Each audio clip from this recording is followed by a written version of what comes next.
Bueno, ¿cómo están? Gracias por estar presentes. Bueno, la clase de hoy va a estar enfocada en conocimientos generales de las aeronaves y todo su entorno.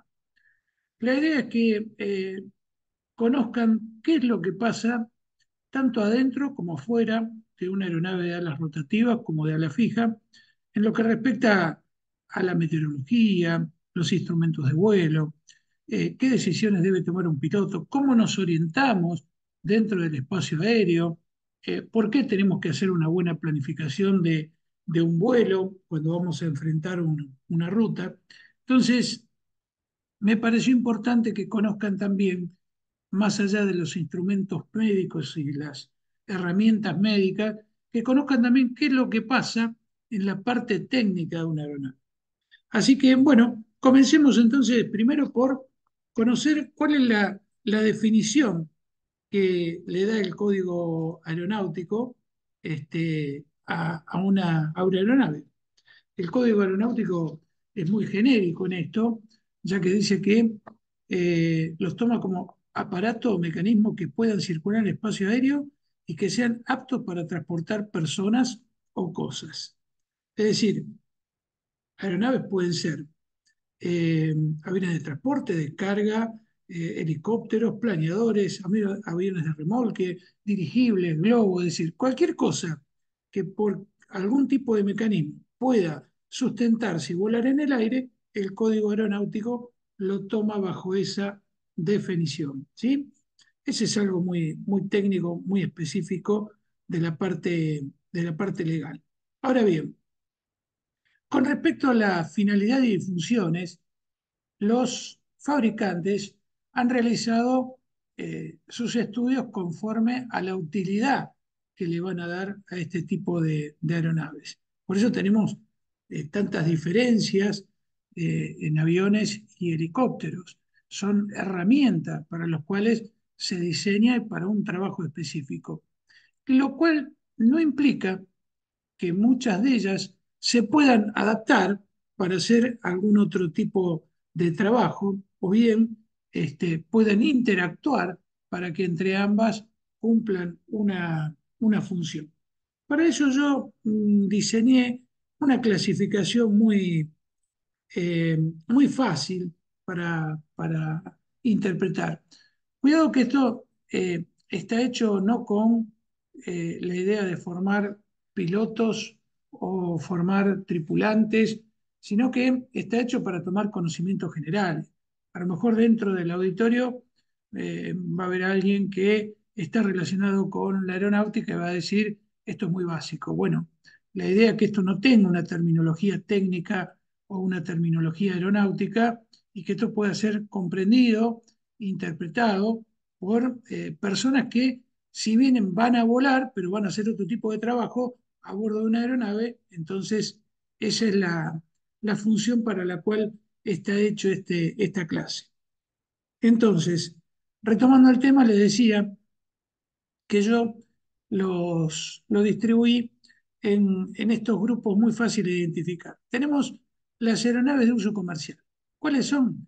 Y las que estamos acostumbrados a ver, aeronaves de pasajeros, aviones de transporte local o internacional, o aviones de carga. Hoy es muy común ver empresas que inclusive tienen el mismo código de colores que un avión normal, pero lo van a ver que la gran diferencia es que tiene una gran compuerta con ventanillas selladas y se dedican a hacer carga exclusivamente. Eso es lo que es aeronaves de uso comercial. Después tenemos la aviación general o las aeronaves de aviación general. Bueno, ¿cuáles son esas? Y son los jets ejecutivos, los sanitarios, los aviones escuela, todo lo que van a encontrar en un aeroclub, como aeronaves aerodeportivas. Es decir, son aeronaves de menor porte. No quiere decir que tengan menor calidad o menor sistema de seguridad, sino que a lo mejor el hecho de ser más pequeñas cumplen otro tipo de función. Cuidado que hay aeronaves corporativas ejecutivas de muy alto nivel e inclusive muchas de ellas son transoceánicas. Lógicamente no llevan la misma cantidad de pasajeros que puede llevar un Boeing 747, pero sí pueden ir de un continente a otro continente. Después, otra clasificación a tener en cuenta son las aeronaves correspondientes a las Fuerzas Armadas o las Fuerzas de Seguridad, que más allá de que lo que nosotros tenemos en la cabeza, que cuando hablamos de Fuerzas Armadas o de Seguridad nos imaginamos un avión de combate, un avión militar, pero van a ver que muchos de ellos son similares a los aviones de pasajeros. Es decir, cuentan con aviones de transporte y aviones de carga general. Eh, por ejemplo, la Fuerza Aérea Argentina cuenta con Boeing 737 y con Embraer, que son aviones que se utilizan para hacer vuelos locales o vuelos internacionales de pasajeros. Pero, ¿cuál va a ser la diferencia? Su configuración interna, sus instrumentos van a ser distintos al avión convencional porque está adaptado a una función específica. ¿Sí? Bien, por último, en lo que respecta a aeronaves de ala fija, vamos a encontrar las aeronaves ultralivianas, los globos, los planeadores, los autogiros, que es un híbrido, ¿sí? Es una mezcla avión-helicóptero, tienen particularidades propias de un avión, pero también vuelan como un helicóptero, entonces esa combinación los convierte en una aeronave híbrida. Y después tenemos nuestros famosos helicópteros, ¿sí? Que los helicópteros entran en todas las otras categorías. Van a encontrar helicópteros de uso comercial, que son ejecutivos, VIP, van a encontrar helicópteros para la aviación general, helicópteros de escuela, sanitarios, y van a encontrar aeronaves militares o de las fuerzas de seguridad, también con configuraciones muy particulares que usan cada uno de ellos para su tarea específica. Por ejemplo, prefectura los prepara para el uso sobre espejos de agua, ¿sí? Fuerza Aérea los prepara a lo mejor para el uso en montaña, el uso en altura. Y después van a encontrar helicópteros ultralivianos, ultraligeros, que son helicópteros que se utilizan para escuela o para entrenamiento de bajo costo.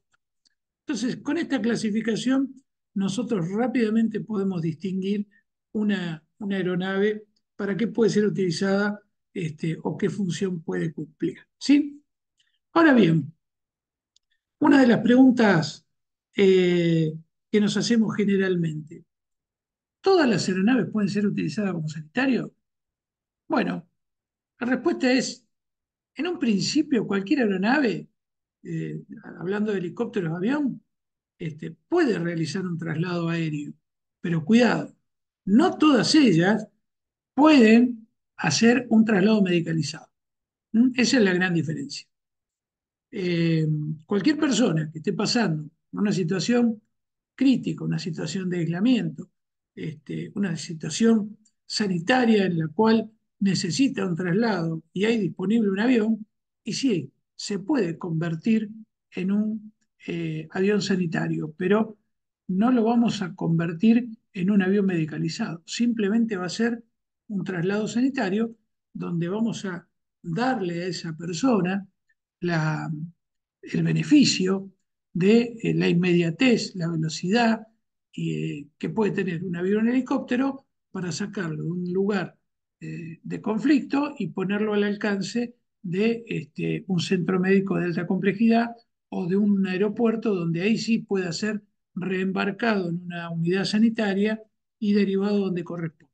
¿Se entiende el concepto entonces? Cualquier aeronave puede ser utilizada para hacer un traslado sanitario, pero no todas ellas pueden hacer un traslado medicalizado. ¿Sí? Y ahora viene la otra pregunta, también muy, muy común, que es, ¿qué pasa con los aviones comerciales de pasajeros? Los aviones comerciales que llevan, que tienen vuelos regulares de una ciudad a otra, de un país a otro, vuelo internacional, ¿se puede convertir en un avión sanitario? Bueno, sí, sí, se puede convertir. También acá tenemos que empezar a jugar con las políticas de la empresa. Es decir, es muy común que cuando un pasajero está de turismo, está en algún lugar fuera de su residencia, sufre un accidente, se pueda llegar a coordinar con una empresa de lograr un traslado sanitario. Ahora hay que tomar varios puntos en cuenta. Por ejemplo, si esa persona va a necesitar uno o más asientos, porque depende la patología que tenga, a lo mejor tiene que ir en una camilla o tiene que ir con algún tipo de férula que impida doblarle las piernas. Entonces lo que se hace desde la empresa es penalizar una fila de asientos para ubicar a este paciente. Después lo otro es, ¿este paciente viaja solo o necesita ir acompañado con un médico? También se coordina con la empresa, porque entonces ya necesitamos una plaza más para el médico. Este paciente puede ir por sus propios medios, acompañado por un médico, o necesita algún tipo de equipamiento. Por ejemplo, no sé, un tubo de oxígeno, lo que haga falta. Entonces, en base a todos esos requerimientos sanitarios, médicos, es que la empresa le va a decir, bueno, vamos a penalizar 3 asientos, 4, vamos a armar un sector específico para poner el paciente y acomodarlo, pero lo más importante es que lo primero que van a preguntar es que si la patología del paciente puede ser infectocontagiosa, porque lo último que queremos hacer es subir a un paciente que tenga algún tipo de enfermedad, la cual pueda ser transmitida al resto de los pasajeros.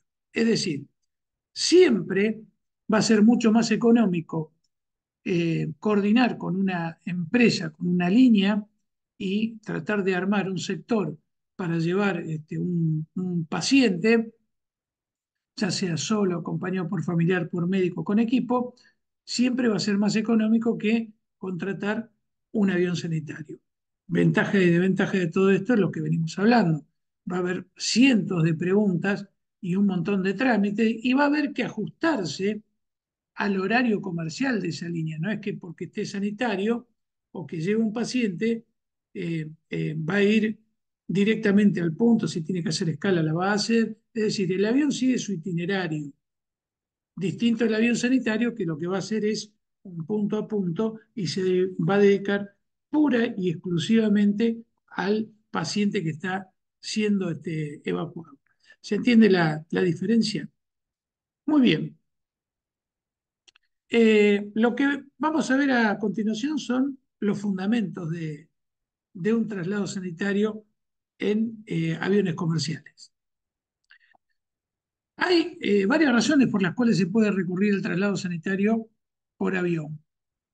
El paciente puede estar en estado grave, suele ser transportado en ambulancia o en helicóptero, en un vuelo regular, medio de transporte alternativo de bajo costo, o depende de la función y el estado del paciente y la urgencia que amerita. Es decir, el avión comercial, como les dije antes, va a tener una ruta, va a seguir su itinerario. Entonces, ahí tenemos que evaluar también si realmente es viable el uso de un avión comercial o directamente tenemos que recurrir a un avión sanitario porque la gravedad del paciente amerita cierto equipo a bordo o la enfermedad que tiene o la patología que tiene hace que no pueda estar en compañía de otras personas y deba ir constantemente acompañado de un profesional. Entonces, bueno, todo eso va a ser a tomar la decisión de si lo vamos a hacer en un avión comercial o si lo vamos a hacer en un avión sanitario. ¿Sí? Esa es la idea un poco eh, de refrescar un poco esto de esa duda de si se usan aviones comerciales o no para este tipo de operaciones. Acá tenemos en imágenes dos fotos. A la izquierda van a ver un paciente que por algún motivo está siendo trasladado a un avión comercial, inclusive acompañado por un familiar, y hay un médico que lo está asistiendo con un equipo muy sencillo, con lo cual a lo mejor simplemente han penalizado 3 asientos para este tipo de operación.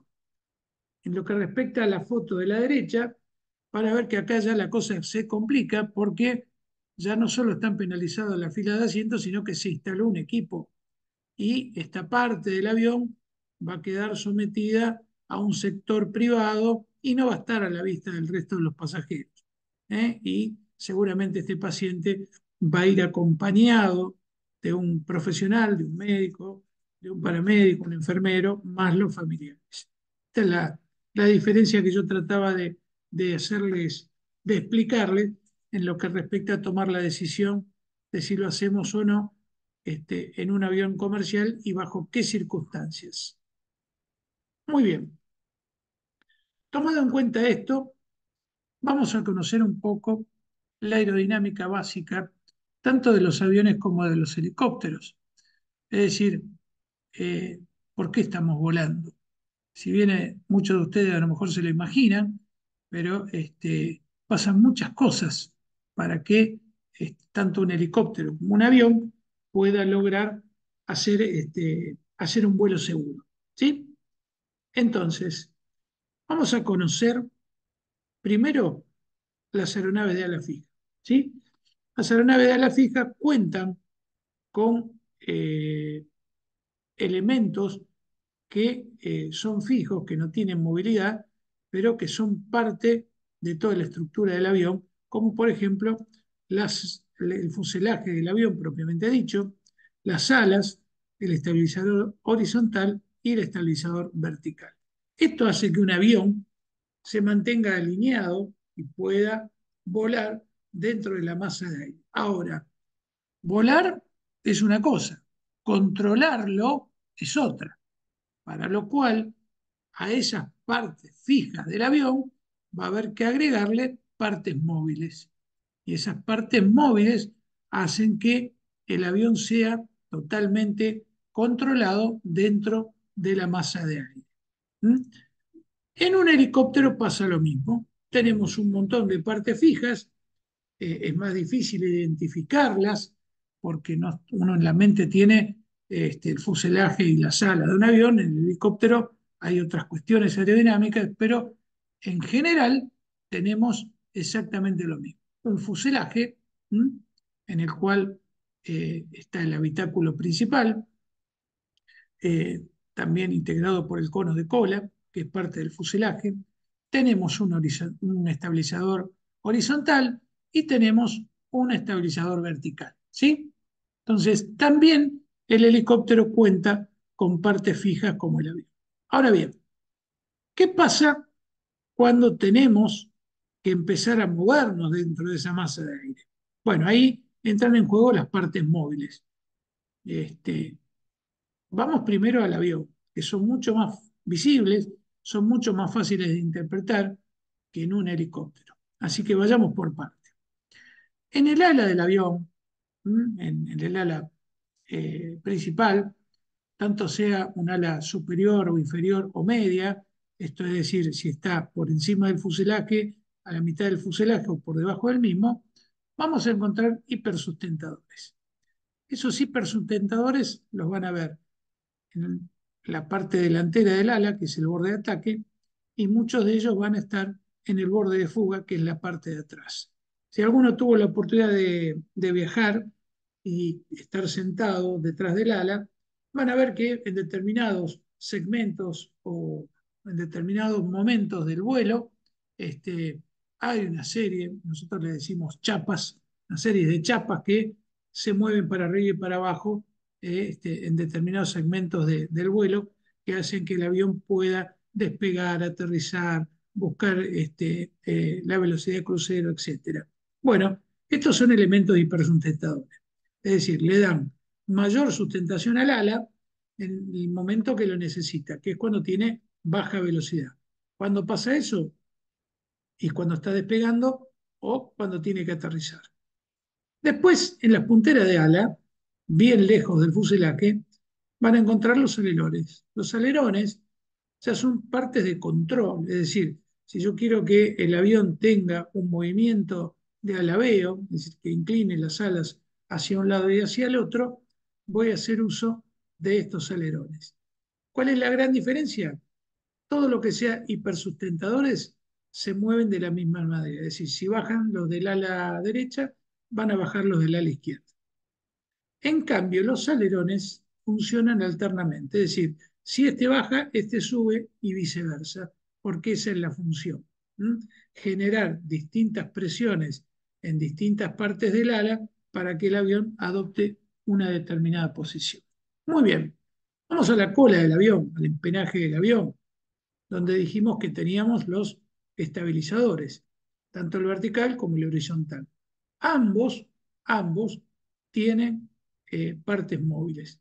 Esas partes móviles nos van a ayudar a guiar, por ejemplo, en lo que es el timón de dirección, para ir izquierda-derecha, y en el timón de profundidad nos van a ayudar tanto a descender como a subir. Todo esto se comanda a través, hoy el comando de toda esta superficie es electrónico, computarizado. Antiguamente todo esto era por cable hidráulico, era muy pesado. Hoy prácticamente lo que estamos haciendo es mover un joystick que ordena a una computadora qué posición necesito para determinada maniobra.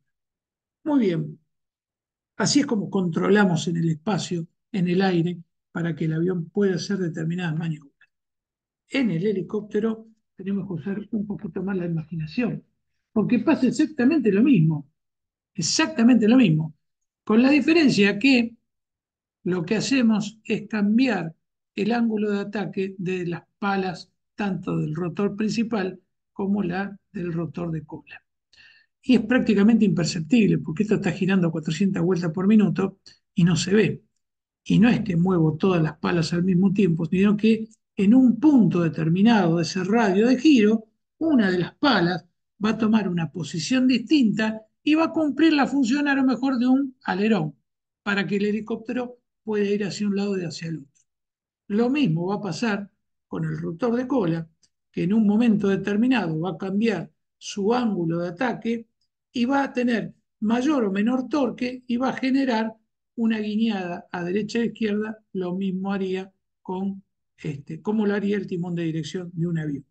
Ahora, si quiero subir y bajar, como lo haría con el timón de profundidad, lo que voy a hacer es no mover una pala sola, sino que todas las palas, sean dos, tres, cuatro, las que tenga, se van a poner en un punto determinado, en una posición determinada, donde van a ejercer una presión distinta, van a generar una sustentación distinta y por ende el helicóptero va a tener altura y si cambio esa actitud va a descender. Es decir, todo lo que pasa en el avión con todas estas partes, yo lo consigo cambiando la actitud, la posición y el movimiento del rotor principal y del rotor de cola. Yo sé que es difícil imaginárselo si uno no lo ve gráficamente o no lo ve físicamente, pero después, en algún momento del curso, vamos a tener la posibilidad de estar cerca de un helicóptero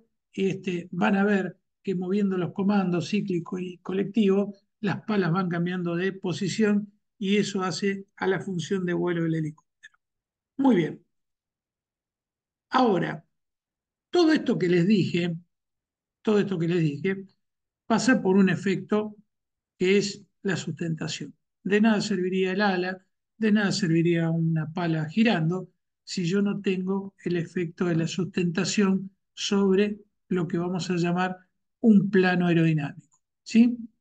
Es muy fácil de interpretar, es la aplicación del famoso teorema de Bellurier, donde nos explica que cuando eh, las moléculas de aire cambian de velocidad, también hay cambios de presión, con lo cual, depende de la forma que tenga el plano, van a ver que las moléculas de aire que pasan por acá arriba, ¿sí? Van a tener una velocidad distinta a la que pasan por abajo. ¿Por qué? Porque ambas, al separarse, cuando llegan al borde de ataque, van a generar que tienen que llegar al mismo tiempo a la parte del borde de fuga, con lo cual las de arriba van a ir mucho más rápido que las de abajo.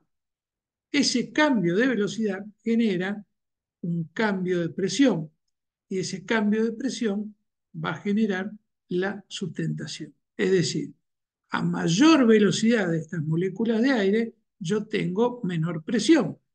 a mayor velocidad, a menor velocidad de estas moléculas de aire, yo voy a tener mayor presión. Por ende, va a aparecer una nueva fuerza hacia arriba, que es la sustentación, y va a generar que las alas del avión, o en este caso, las palas de un rotor que están girando, generen la sustentación suficiente para poder volar. Esto que ustedes ven acá cortado es simplemente un ala, el corte transversal de un ala, pero también piensen que puede ser el corte transversal de una pala de un rotor del helicóptero. ¿Mm? Y yo voy a necesitar, para que este aire relativo pase tanto por arriba como por acá abajo, una fuerza que empuje el ala a través de la masa de aire, como en un avión, o bien que gire sobre sí misma para que pueda generar ese flujo de aire. ¿Sí? Miren, acá se ve más clarito lo que estamos tratando de explicar. En un avión, para que este efecto ocurra, yo necesito que una fuerza tractora, llámese hélice, turbina, turbohélice, empuje el avión. Entonces el viento relativo empieza a pasar por arriba y por abajo y genera esas flechitas rojas que están ahí, genera la sustentación y por ende el avión se eleva. Ahora, en el helicóptero pasa exactamente lo mismo, con la diferencia que no hace falta que haya una fuerza tractora que empiece a moverlo dentro de la masa de aire. Con el simple hecho que las palas empiecen a girar, ese viento relativo va a empezar a pasar por arriba y por abajo y va a causar exactamente el mismo efecto. Por eso el helicóptero tiene la gran particularidad de poder volar sin tener velocidad traslacional. Es decir, puede hacer lo que nosotros llamamos el vuelo estacionario. ¿Sí? Virtud muy característica del helicóptero para rescate sanitario. ¿Mm? Si bien el avión tiene una particularidad que no la podemos negar, que es la gran velocidad para unir un punto a otro, el helicóptero tiene la particularidad de poder detenerse sobre un punto y poder hacer un rescate, tanto de descender en lugares no preparados, como de poder bajar una eslinga o una grúa con un rescatista y poder izar a una víctima. Entonces, siempre digo, son cualidades propias de cada máquina y vuelvo al principio, para ello los fabricantes han hecho de cada una de ellas sacarle la mejor performance, la mejor virtud posible. Y por eso digo que es muy difícil decir qué es mejor para una cosa o para otra. Yo siempre digo que lo mejor es trabajar en forma combinada. El helicóptero puede hacer un montón de cosas que el avión no puede hacer y el avión hace cosas que el helicóptero no podría lograr nunca, como por ejemplo la velocidad. Un helicóptero tiene una velocidad promedio, depende del modelo, entre 220 y 250 kilómetros por hora, con una autonomía de 2 horas y media, 3, depende del modelo. En un avión tenemos velocidades que van, depende del modelo, de 500 a 800 kilómetros por hora, con autonomía mucho más elevada. Con lo cual, si yo tengo que hacer llevar un paciente a una distancia de más de 200 kilómetros, 300 kilómetros, y siempre voy a recomendar un avión porque va a ser mucho más práctico que sacarlo en helicóptero. Ahora, si ese paciente está en un lugar aislado, en un lugar confinado, en un lugar donde no hay una pista, y el helicóptero va a intervenir. O aterriza y lo carga, o baja una eslinga y lo engancha, o baja una grúa con un rescatista y lo iza y se lo lleva, y lo pone al alcance de una aeronave que lo pueda llevar a un centro de salud. Por eso siempre hablo de que tanto el helicóptero como en el avión, en lo que respecta a la parte sanitaria, tienen que trabajar totalmente en equipo. Bien, volviendo a todo lo que es la actuación dentro de la masa de aire de un avión y un helicóptero, acá trato de explicarles qué es lo que pasa en el avión y en el helicóptero con este ejemplo gráfico. Recuerdan que les dije que todo lo que hace el avión lo hace con sus superficies móviles y el helicóptero lo hace exactamente lo mismo, pero cambiando el sentido o el paso de cada una de las palas. Así que fíjense, por ejemplo, si yo quiero conseguir este movimiento de nariz arriba, nariz abajo, que se llama, es un movimiento que se hace a través del eje transversal, yo, ¿con qué lo hago? Con el, eh, el timón de profundidad, ¿sí? ¿Y qué elemento voy a usar? Y voy a usar el volante o la palanca tirando hacia adelante y hacia atrás. Bueno, en el helicóptero pasa algo similar. Tenemos una palanca, se llama paso cíclico, que también voy a hacer el mismo movimiento hacia adelante y hacia atrás, con la diferencia que en vez de mover un elevador, voy a mover la pala que necesito para que el helicóptero suba o baje la nariz. ¿Mm? Después, continuando con esto, nos vamos a movimiento que tenemos en lo que se llama eje vertical. Es decir, yo quiero que el avión guíe a la izquierda o a la derecha. ¿Y con qué voy a lograr eso? Con el timón de dirección, ¿sí? ¿Y con qué voy a usar el timón de dirección? Lo voy a usar con los pedales. El avión tiene pedales que aparte de mover el timón de dirección, también mueven la rueda de nariz cuando está en tierra y muchos de ellos también son frenos de las ruedas principales, o sea que tienen tres funciones. En el helicóptero también puedo hacer el movimiento en el eje vertical y también lo voy a hacer moviendo los pedales. Pero en este caso los pedales no van a mover el rotor principal, ni van a cambiar ningún paso, ni ningún, no van a adoptar ninguna posición, sino que van a actuar directamente sobre el rotor de cola. El rotor de cola va a ejercer mayor o menor potencia, para lo cual el helicóptero va a poder guiñar hacia un lado o hacia el otro. ¿Sí? Por último, nos vamos al eje longitudinal. Y quiero que el avión a la vez, es decir, que se inclina hacia un lado o hacia el otro. ¿Con qué conseguimos esto? Y lo vamos a conseguir con el volante o la palanca del avión, moviendo que, recuerdan, los alerones, que los alerones, ¿se acuerdan que les dije que se movían en forma asimétrica? Es decir, si uno subía, el otro bajaba. ¿Cómo consigo eso en el avión? En el helicóptero. También lo voy a conseguir con el mando cíclico, ¿sí? Accionando el cíclico hacia la derecha y hacia la izquierda, yo voy a actuar sobre una de las palas que necesito, es decir, en el momento exacto que la pala pasa por ese lugar, por esa posición, y el helicóptero va a hacer exactamente el mismo movimiento. Y ahora acá viene la gran diferencia.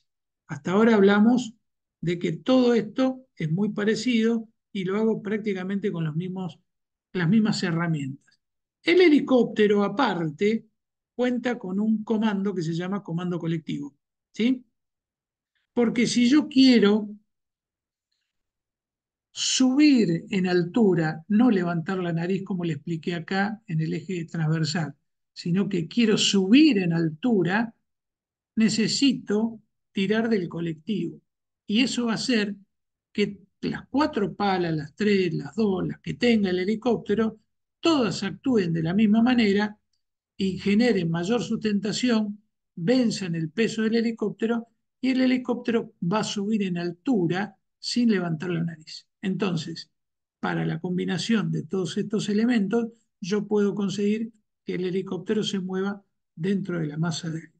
Si vamos a resumirlo, podemos decir que el helicóptero tiene un comando más que no lo tienen las aeronaves de ala fija.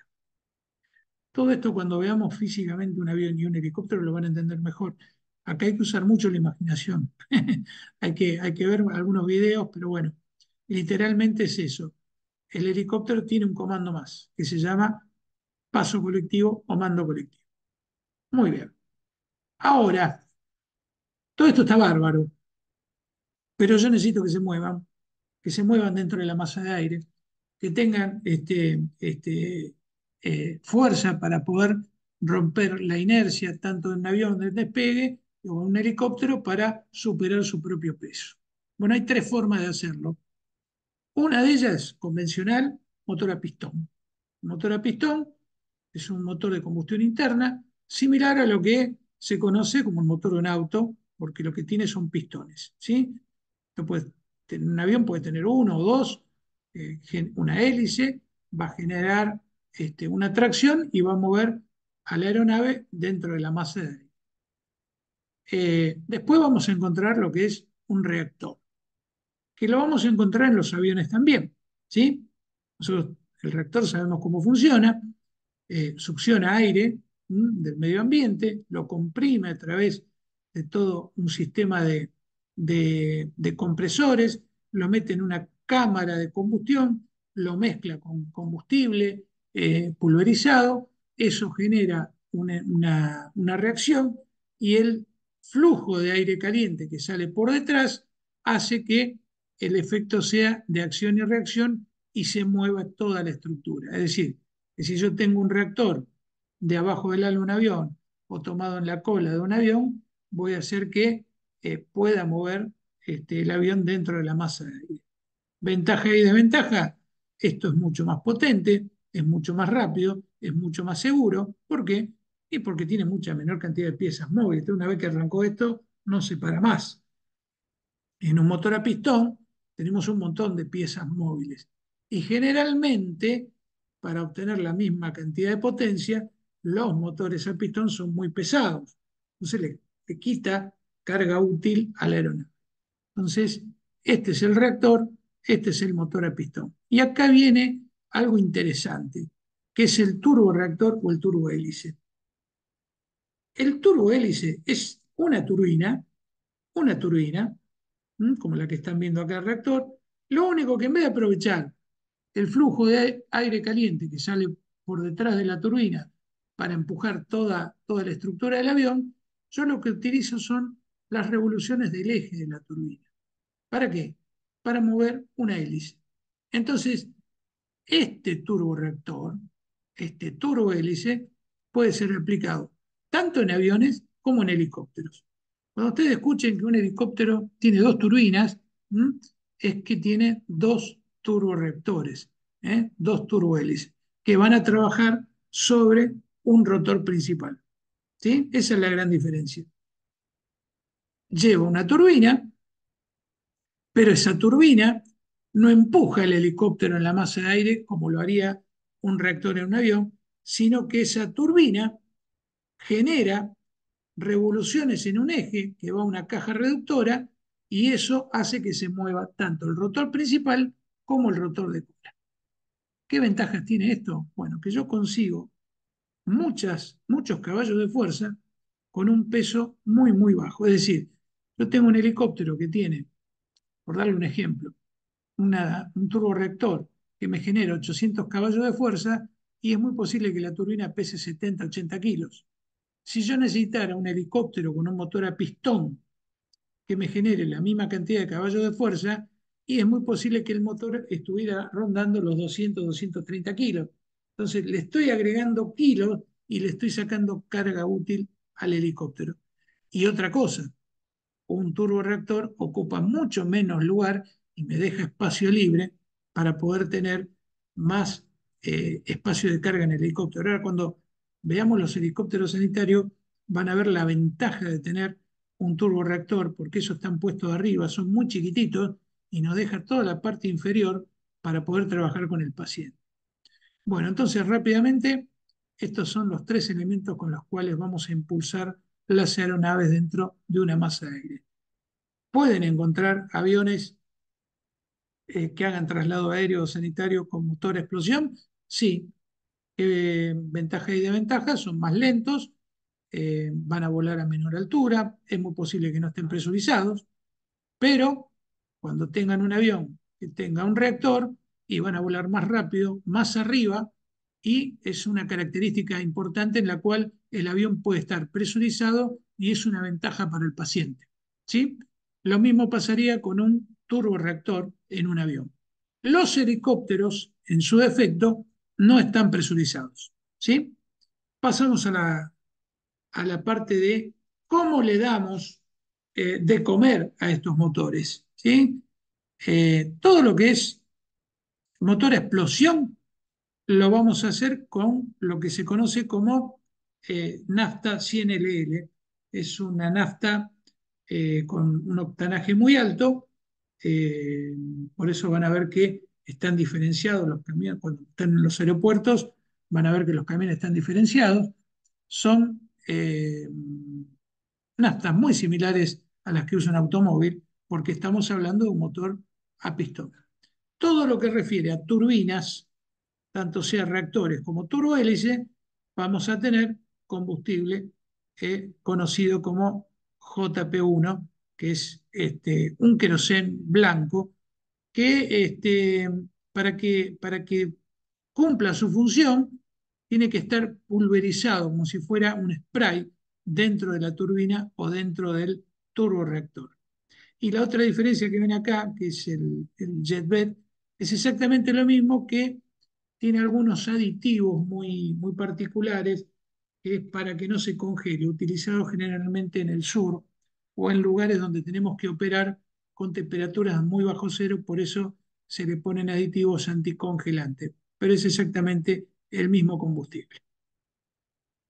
Muy bien, entonces hasta acá hemos visto lo que pasa en todo lo que es la parte aerodinámica de un avión, cómo lo controlo dentro de la masa de aire, eh, cómo lo comparo entre un avión y un helicóptero, qué herramientas tengo para poder moverlo dentro de una masa de aire, es decir, para poder guiarlo. Y ahora vamos a cómo nos vamos a orientar dentro de ese espacio aéreo, ¿sí? Porque una vez que levantamos vuelo, una vez que nos separamos del piso, las perspectivas cambian, la orientación cambia y sí o sí necesitamos la ayuda de algunos instrumentos. Por eso podemos decir que todo esto lo podemos clasificar en los vuelos visuales, los vuelos instrumentales y los vuelos nocturnos. El vuelo visual es el vuelo en el cual yo digo, volamos mirando hacia afuera, es decir, volamos mirando el paisaje. Me voy orientando por puntos de referencia muy específicos, siempre mirando los instrumentos de vuelo para que el avión esté nivelado, que los componentes del motor estén en arco verde, pero yo tengo referencia visual. Para tener referencia visual tengo que tener buen tiempo también, ¿sí? Tengo que tener buena visibilidad. Después tenemos los vuelos instrumentales.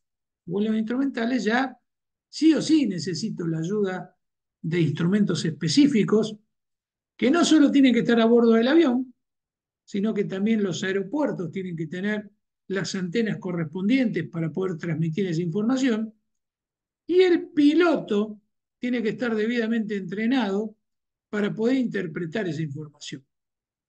Yo puedo tener un avión lleno de relojitos, lleno de instrumentos, pero tengo un piloto que no está entrenado y no va a servir absolutamente de nada, ¿sí? Y después tengo por último el vuelo nocturno, que por el hecho de ser nocturno se lo considera instrumental. ¿Por qué? Porque no tengo puntos de referencia. Lo que ven acá abajo, ¿sí? Es un panel básico, un instrumento básico en el cual podemos dividir tres sectores. Instrumentos de motor, ya sea un motor pistón, turbina o, o reactor, los instrumentos básicos de navegación, que son los que me van a decir cómo el avión está orientado dentro de la masa de aire, es decir, qué velocidad tengo, qué inclinación de alas tengo con respecto al horizonte, qué altura tengo, cuántos pies por minuto estoy subiendo o bajando. Y después, en este sector, vamos a encontrar los instrumentos de navegación que son instrumentos radioeléctricos. ¿Por qué? Porque transmiten y reciben señales, es decir, el avión lee señales que transmite un aeropuerto, se interpreta y nosotros tenemos que leerla en una cartilla donde está una serie de informaciones que, combinado con el resto, podemos decir, sin llegar a ver afuera, sin tener ningún punto de referencia, estando volando, por ejemplo, dentro de una zona de nubosidad, de baja visibilidad, podemos saber a qué distancia estamos de un aeropuerto, sobre qué radial estamos, qué rumbo tenemos, etcétera, etcétera. Ahora vamos a ver despacito algunos de ellos. Yo entiendo que para muchos de ustedes que no son aeronáuticos, esto debe resultar un poco tedioso, por eso lo voy a hacer muy rápido y fácil de interpretar. Pero ¿por qué se los quiero contar? Porque A veces pasa que los que van atrás, en el avión, en el helicóptero, ven que los pilotos están ocupados mirando, leyendo instrumentos. Bueno, yo quiero que ustedes también sepan qué es lo que pasa en la cabina, por qué se toman decisiones.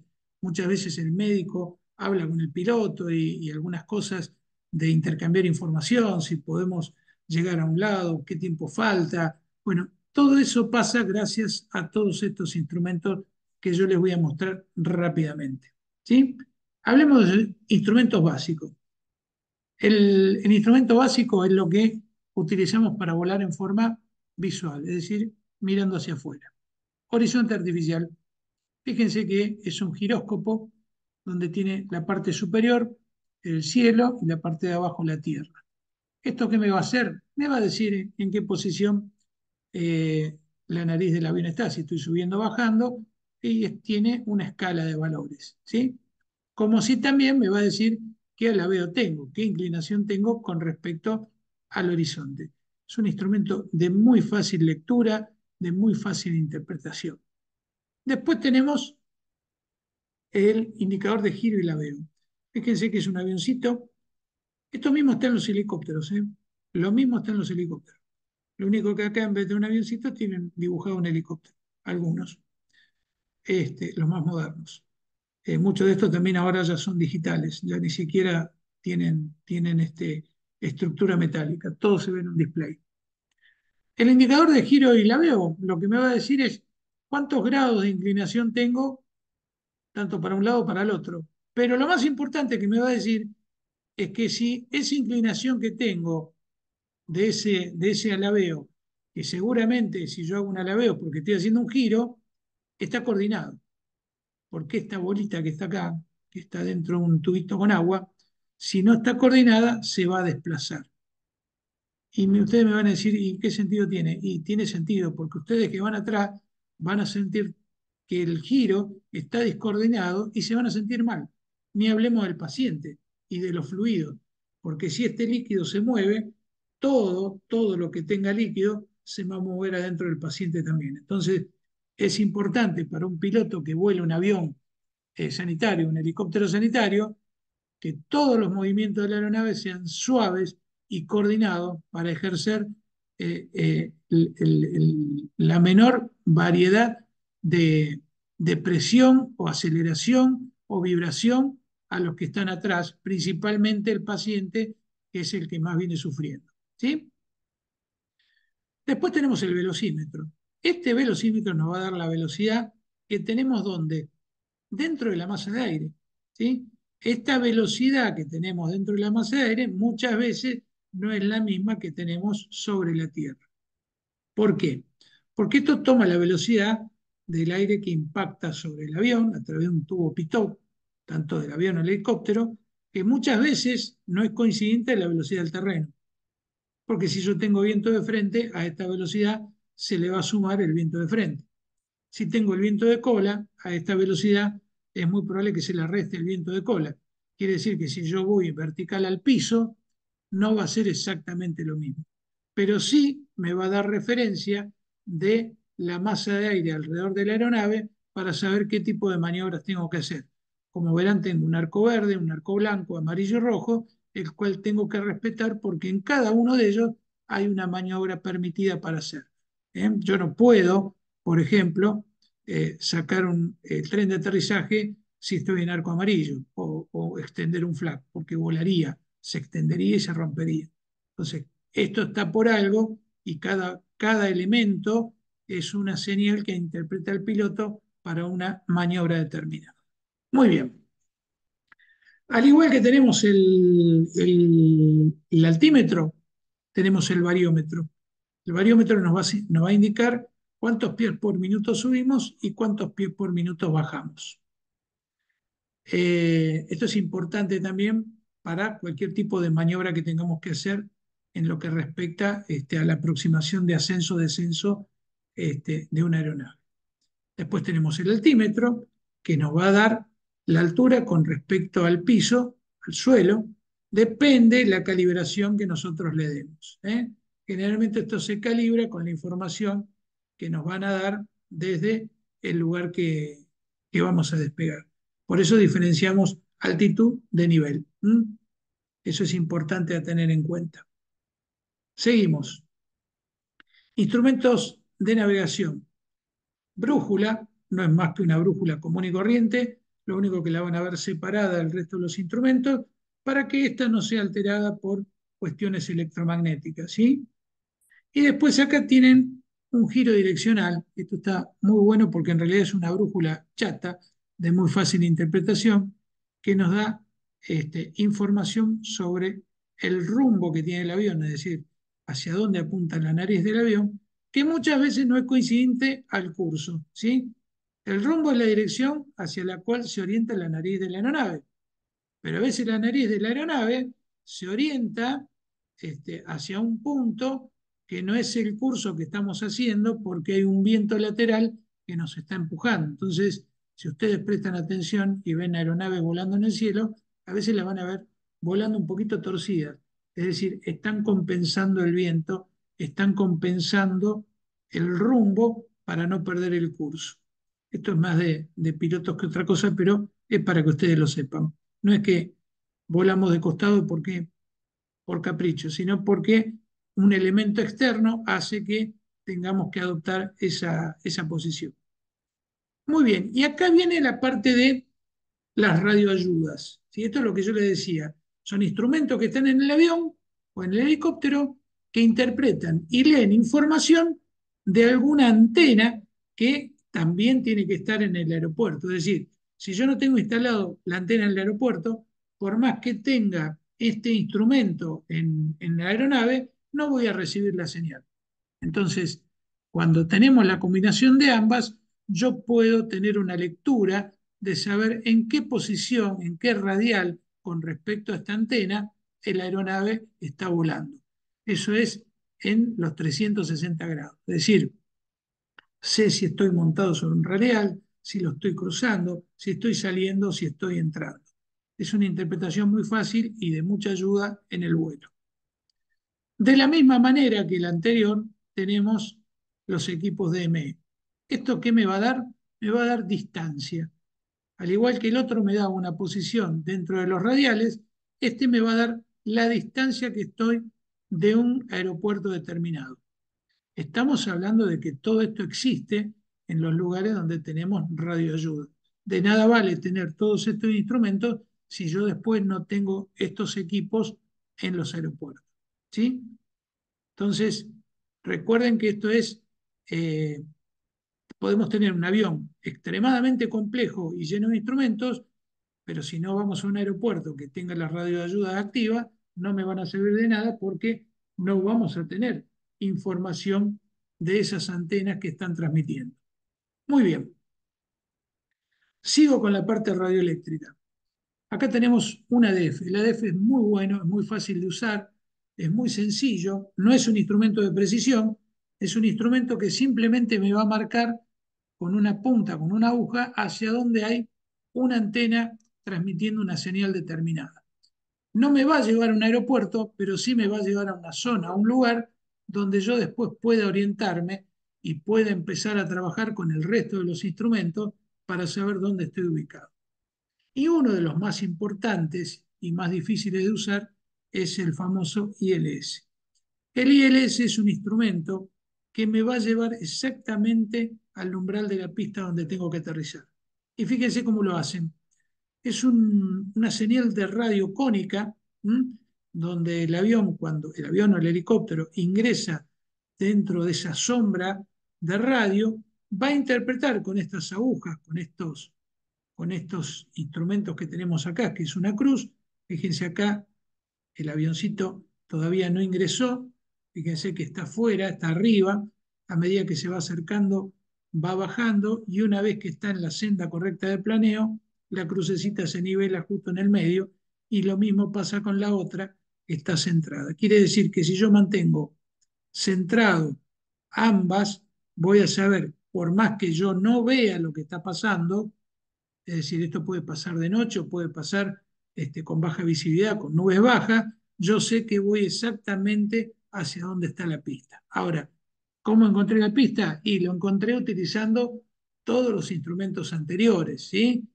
El BOR, el ADF, el DME, porque no es solo con esto que yo voy a encontrar la pista, sino que a medida que vamos avanzando en el vuelo, vamos utilizando distintas herramientas de trabajo. Muy bien, esto que está acá es mucho más moderno y la verdad que lo que hace es simplificar porque son varios instrumentos en uno, ¿eh? Acá tenemos el RMI, donde haciendo una sola lectura tenemos incorporado lo que es una brújula magnética, el BOR y el ADF en un solo instrumento, ¿eh? Y el HSI, donde tenemos incorporado también varios instrumentos. Ahora, cuidado, no es que los aviones tienen estos dos instrumentos y no tienen más nada, o el helicóptero. Un helicóptero o un avión habilitado para vuelo instrumental no solo tiene que tener esto, sino que tiene que tener instrumentos por duplicado. Quiere decir que lo demás también lo tiene que tener. ¿Por qué? Porque tenemos que tener varios instrumentos por el caso que falle uno, tener el plan B de seguir teniendo información. Es decir, por más que estos dos últimos instrumentos tengan mucha información y pueda hacer una sola lectura mirando un solo display, yo necesito que en el resto del panel haya instrumentos de respaldo. Por eso ustedes cuando ven la cabina van a ver la cabina llena de instrumentos y decir, ¿se usan todos al mismo tiempo? Y en realidad no, no se usan todos al mismo tiempo. Vamos usando uno, después dejamos de usar ese, usamos el otro, o nos concentramos en uno, y es importante tener el segundo de respaldo. ¿Sí? Muy bien. Pasamos a los equipos de navegación inerciales y GPS. Bueno, los inerciales son un poquito más antiguos, pero son de excelente resultado. Son instrumentos que funcionan mediante un giróscopo, movimientos pendulares que tienen, es un equipo bastante grande, que tenemos que cargarle la información, es decir, nosotros tenemos que decirle a dónde queremos ir y trabajan en forma autónoma, es decir, no reciben señal de ningún lado. Por eso son efectivos, porque nunca se nos va a cortar la señal de GPS o la señal de BOR o la señal de radio. Esto se usa generalmente en los vuelos transoceánicos, ¿sí? No obstante, hoy, con la aparición de todo lo que es el GPS, ya muchos de ellos homologados por autoridades aeronáuticas, todo esto termina siendo un instrumento de respaldo y nos guiamos por el GPS, donde prácticamente tenemos absolutamente todo lo que hablamos antes, lo tenemos incorporado en una pantalla de GPS de muy fácil lectura. Pero cuidado que van a ver que están las pantallas de GPS, pero también están encendidos el resto de los instrumentos. Nunca nos tenemos que confiar solamente de un GPS, ¿sí? Se corta la señal de radar, nos quedamos sin batería o lo que pueda pasar y nos quedamos totalmente a ciega. Entonces, tenemos que saber usar todos los instrumentos y, lógicamente, después respaldarlos con la información que nos puede dar el GPS. Muy bien. Por último, y para terminar esta parte tan aburrida para ustedes que no son pilotos, vamos a hablar de lo que son los instrumentos de motor. Fíjense, acá hay dos tableros, uno analógico y el otro digital. Esto es lo que van a encontrar hoy por hoy en cualquier avión o helicóptero, tableros digitales con mucha información muy precisa, de muy fácil lectura, de muy fácil interpretación, contra los tableros analógicos donde teníamos que hacer lectura de aguja y relojes, donde a veces había pequeñas fallas de instrumento, un ancho de aguja en un número, una rayita, podía cambiar la decisión de saber si teníamos un problema o no. Hoy esto es extremadamente efectivo y muy preciso. ¿Sí? Así que con esto ya vamos finalizando todo lo que es los instrumentos de cabina. Muy bien, vamos a hablar un poquito de la presurización de la cabina. ¿Qué es la presurización de la cabina? No es más que otra cosa que llevar la presión estándar a la cual estamos acostumbrados nosotros a respirar, llevarla dentro de la cabina. Entonces, eso se hace generalmente en los aviones, a medida que van tomando altura, se va presurizando la cabina. Normalmente, las cabinas se presurizan en el orden de los 7.000 a 10.000 pies. es cuando empezamos a sentir el cambio de presión en nuestro cuerpo. Ahora, no todas las aeronaves tienen la posibilidad de presurizar. Cuidado, ¿eh? Hay aeronaves que no tienen posibilidad de presurizar, con lo cual, si ustedes están en una tripulación de un avión sanitario, generalmente con motor a pistón, que no puede llegar a ese tipo de altura, va a volar mucho más bajo, 5.000 pies, no van a presurizar. Cuidado, cuidado si tienen que subir, porque el paciente puede tener algún tipo de patología que comience a tener problemas. Eso lo va a hablar más con la parte médico, porque hay una cuestión muy precisa en lo que es la atención del paciente a medida que vamos subiendo en altura. Yo lo que les digo acá que tenemos aeronaves que se pueden presurizar y aeronaves que no se pueden presurizar. ¿Sí? Con respecto a los helicópteros, convengamos que no se presurizan. ¿Sí? Los helicópteros vuelan todos con una altura mínima de 10.000 pies. ¿Hay helicópteros que llegan más arriba? Sí, hay.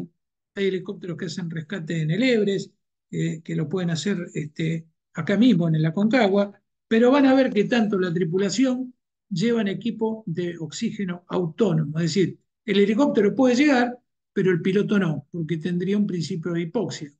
Entonces, llevan oxígeno independiente con máscara y los van a ver muchas veces que se ponen el oxímetro en las manos. Entonces, van regulando la altura y se van controlando a ver qué cantidad de oxígeno tiene en el cuerpo. Por eso es importante saber qué tipo de aeronave vamos a operar al momento de embarcar un paciente. ¿Sí?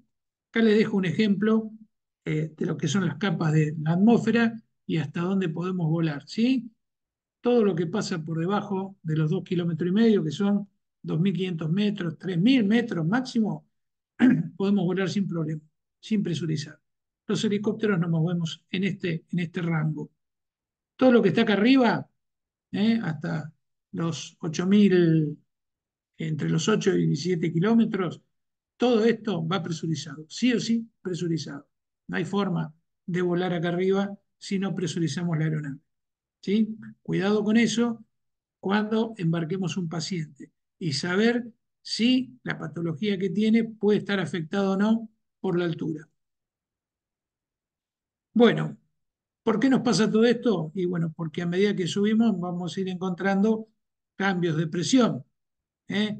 Esos cambios de presión atmosférica que traen aparejado distintas sensaciones, tanto en el cuerpo como en la aeronave. Saben que a medida que subimos tenemos menos presión porque tenemos menos peso en las columnas de aire. Y eso pasa también, es relevante por la temperatura. A medida que vamos subiendo, la temperatura va disminuyendo y es posible que alcancemos temperatura con, eh, con valores de menos 50 grados, menos 57 grados. Es decir, todo lo que pasa fuera del fuselaje del avión, acá ya estamos hablando de un avión porque un helicóptero de esa altura no lo van a encontrar, todo lo que pasa en un avión es totalmente hostil para el ser humano. Por eso tenemos que estar en un área preparada y adaptada para tener una atmósfera confortable dentro del avión. ¿Quién consigue eso? Y un avión presurizado. ¿Se entiende? Muy bien. Eh, ¿Qué es la densidad? La densidad no es otra cosa que eh, las moléculas que se comprimen en determinado espacio. Entre más juntas están las moléculas, mayor es la densidad, debido a que el aire y el gas de las moléculas pueden estar comprimidas o dispersas. Eso va a influir directamente a qué altura y a qué temperatura vamos a estar. ¿Por qué les cuento esto? Y por qué esa densidad va a influir en la forma de volar de una aeronave.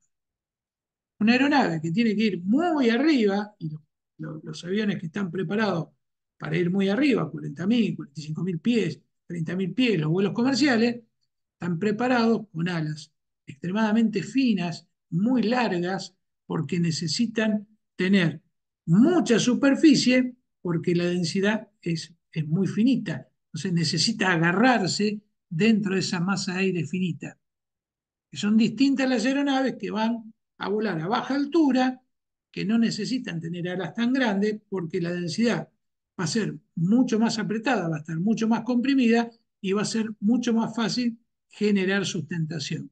De ahí que van a ver los diferentes modelos de ala y de aviones. Van a ver que generalmente los aviones comerciales tienen las alas extremadamente largas, que si las miden, a veces son más largas que el fuselaje, pero necesitan toda esa superficie porque ellos buscan altura para consumir menos combustible, pero a esa altura la densidad es mucho menor y necesitan agarrarse dentro de esa masa de aire. ¿Sí? Entonces ahí tenemos la definición como para entender qué es lo que pasa con la densidad. Con respecto a la atmósfera estándar internacional, lo que se conoce como ISA, esta atmósfera es aquella que crea para fines de estudio en los diferentes campos de la ciencia, ¿sí? Y tiene siempre esos valores, es decir, para estudiar o para hacer algún tipo de medición estándar en cualquier parte del mundo, se va a utilizar esta medición. Después, lógicamente, no quiere decir que sea la presión atmosférica de ese lugar específico, sino que cuando ustedes escuchen hablar de atmósfera estándar internacional, ISA, es aquella que se utiliza para hacer investigaciones y experimentos y por eso siempre va a tener los mismos parámetros y los mismos valores. ¿Sí? Muy bien. Hablamos un poco de meteorología y ya vamos llegando al final y no los aburro más. La meteorología es algo que hay que tener muy en cuenta, principalmente en todo lo que es vuelo sanitario, porque no sabemos qué es lo que nos vamos a encontrar más adelante, y más aún hoy que la meteorología cambia mucho más rápido. ¿Sí? La meteorología simplemente son los cambios en la misma atmósfera. Vamos a hacer una pequeña pausa porque me estoy quedando sin batería. Denme un minuto, por favor, y seguimos con esto.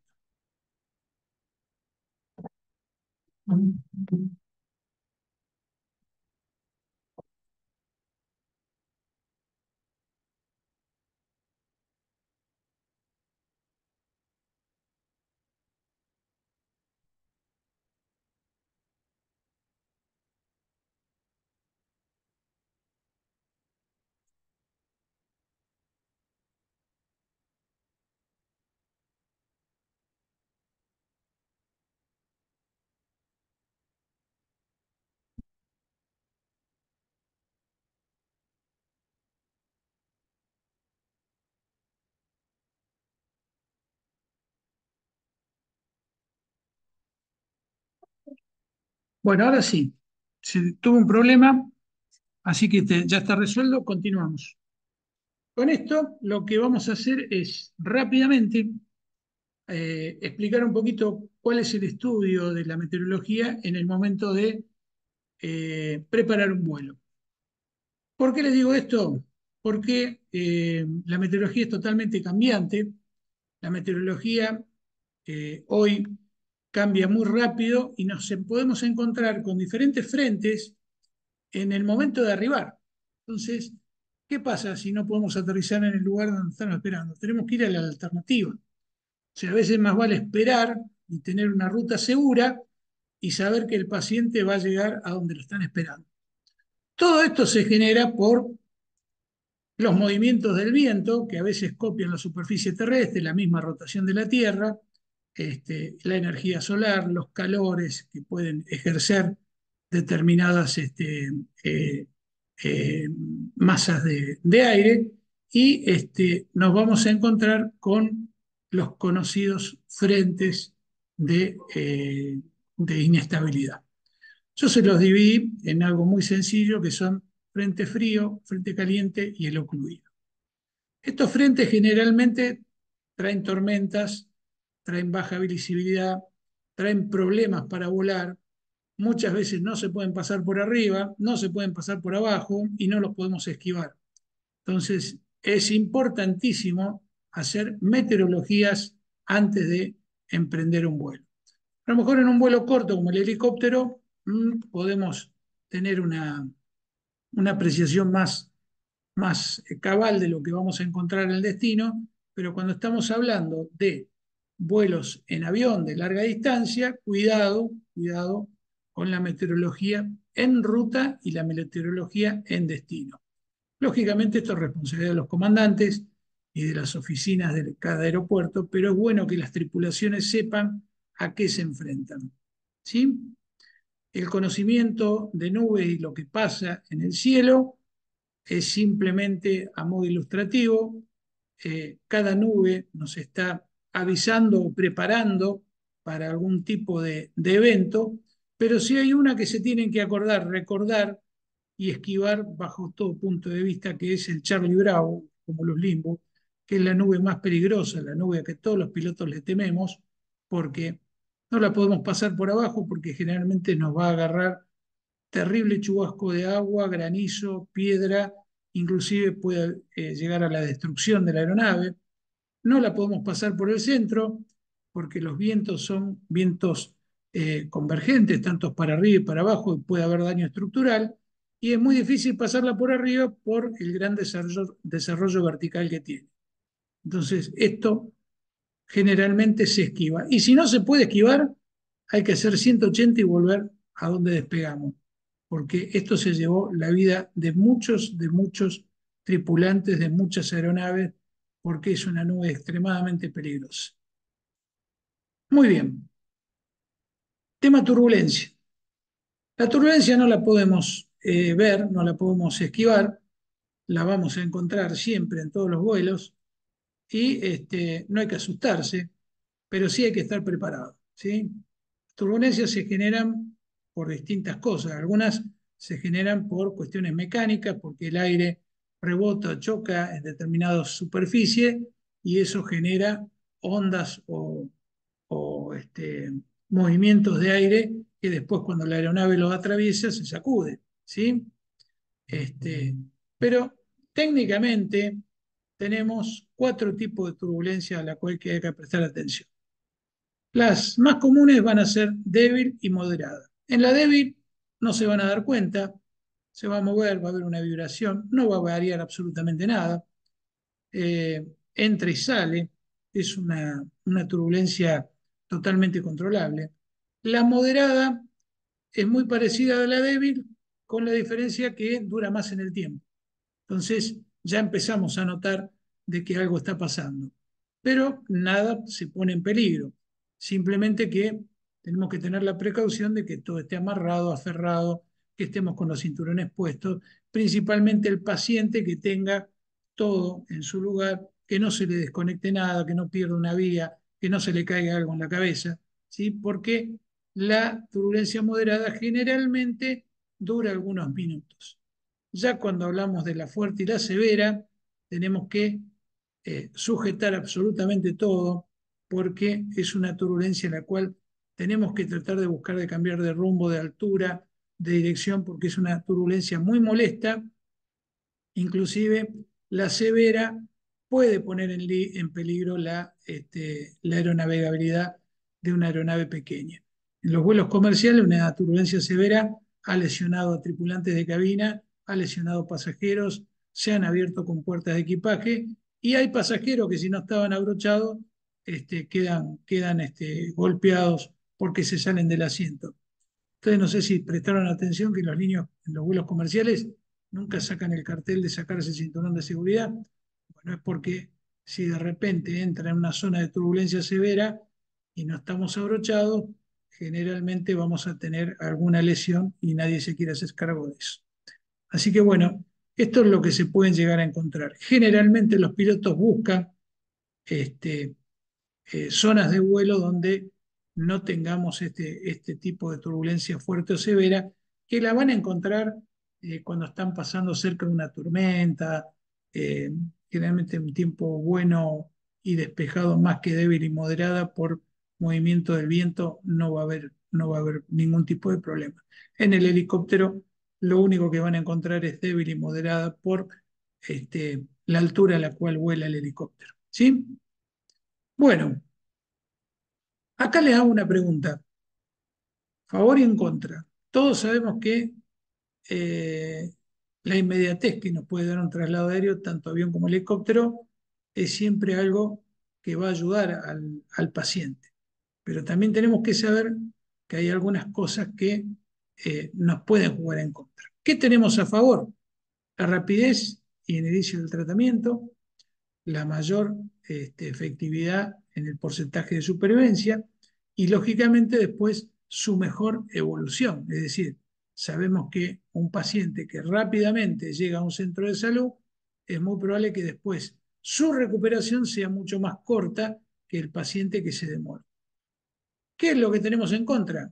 Y bueno, en contra tenemos el espacio disponible para trabajar, la ubicación de la víctima, los principios de hipoxia, el suministro energético, el ruido, la desaceleración, la accesibilidad al servicio, las temperaturas, los sistemas de navegación, todo lo que es la aceleración, vibraciones, todo lo que estuvimos hablando antes que afecta al vuelo, que afecta al pasajero, también lo afecta al paciente. Por eso tenemos que estabilizar el paciente y estar seguro que el paciente va a tolerar un vuelo tanto en avión como en helicóptero.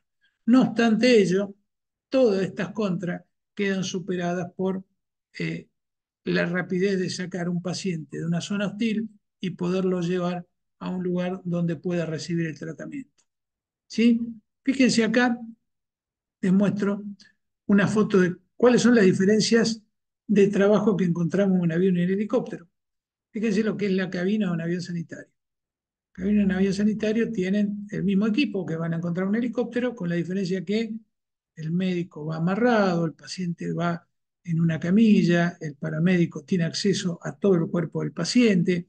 Es decir, las condiciones de trabajo son mucho más cómodas que las que encontramos en un helicóptero, que es la foto que está a la derecha, donde solamente tenemos acceso al tórax del paciente, al menos en este modelo de helicóptero, al tórax del paciente, y el médico tiene que trabajar en un lugar un poco más confinado. También sabemos que estos vuelos en helicóptero duran menos, son más cortos y estos son más largos. Entonces, una cosa va compensando la otra. Pero es bueno saber que es totalmente diferente el ambiente de trabajo en un avión sanitario que en un helicóptero. Por eso el helicóptero es un poquito más hostil que el avión. El helicóptero soluciona un problema en forma inmediata. Saco del lugar, lo saco de la escena, lo llevo rápidamente, lo pongo en un centro de alta complejidad, se lo entrego a una ambulancia que lo puede llevar, se lo paso a un avión, es solucionar el problema inmediato. Por eso yo, a pesar de que soy helicópterista, insisto que todos los vuelos superiores a 150, 200 kilómetros se debe utilizar un avión. ¿Mm? Si no, el paciente sufre mucho ese escenario hostil que da el helicóptero. ¿Sí? Bueno, con esto vamos a dar por finalizada esta presentación. Yo sé que fue un poquito extenso, un poco larga, tuvimos un percance en el medio, que me quedé sin batería, les pido disculpas, y pongo a disposición, como lo hago siempre, mi correo electrónico para que me consulten, para que si algo no les quedó claro o no me expliqué bien, ustedes puedan enviarme su consulta, inclusive podemos hacer alguna charla presencial en la escuela para evacuar cualquier duda. Y la idea era meterlos dentro de lo que es el mundo de la aviación, todo lo que pasa fuera del avión, fuera del helicóptero, cuando estamos haciendo una aeroevacuación. Así que de mi parte, muchísimas gracias y a su entera disposición.